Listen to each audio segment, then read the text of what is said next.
Hello and welcome back to Whiskey Wars. We're doing another episode of Quick Whiskey Shots tonight, and tonight we'll be reviewing Silas Jones.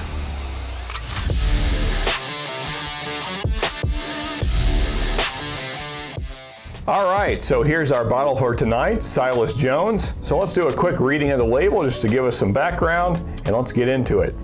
The Tom Moore Distillery dates back to the 1870s with a reputation for producing some of the finest bourbons in Kentucky.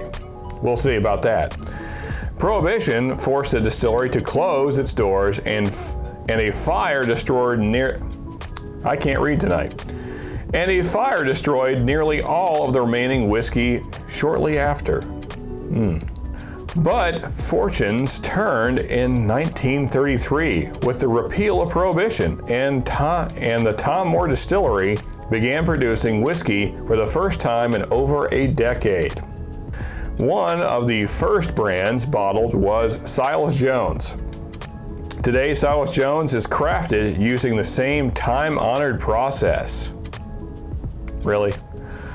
The very best ingredients and impeccable care as the original distillery. Now, maybe. This is a budget whiskey, no question about it. So the idea that the time-honored process and very best ingredients and impeccable care went into this bottle, probably not. But let's get it poured. Let's see if I can do it without spilling any. Hey, look at that. No drips on the table. That's a first in Quick Whiskey Shots. So we're doing pretty good already. Let's see what this thing smells like. So, getting some apple, caramel, a little bit of funk, almost like a dish detergent. So that's not great. Nose is just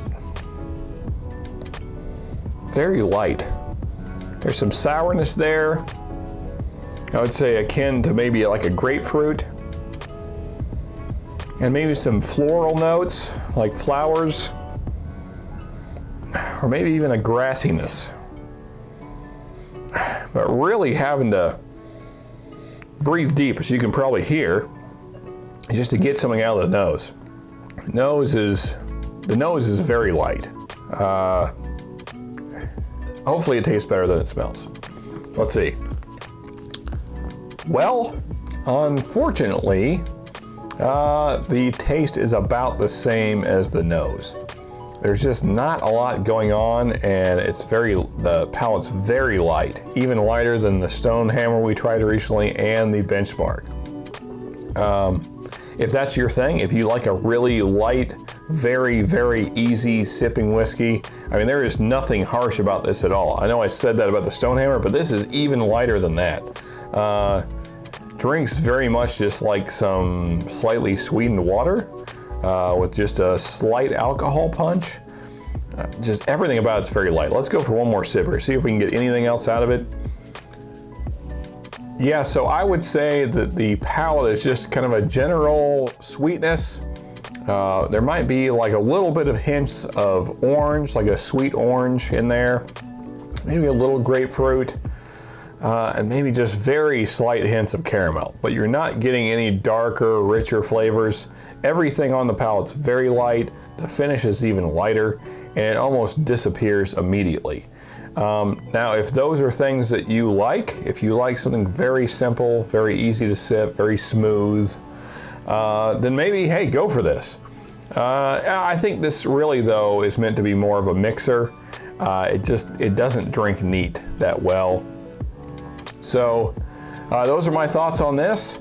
It's a decent bottle, especially if you like the lighter flavors. And just remember, folks, as always, you can never have too much good whiskey.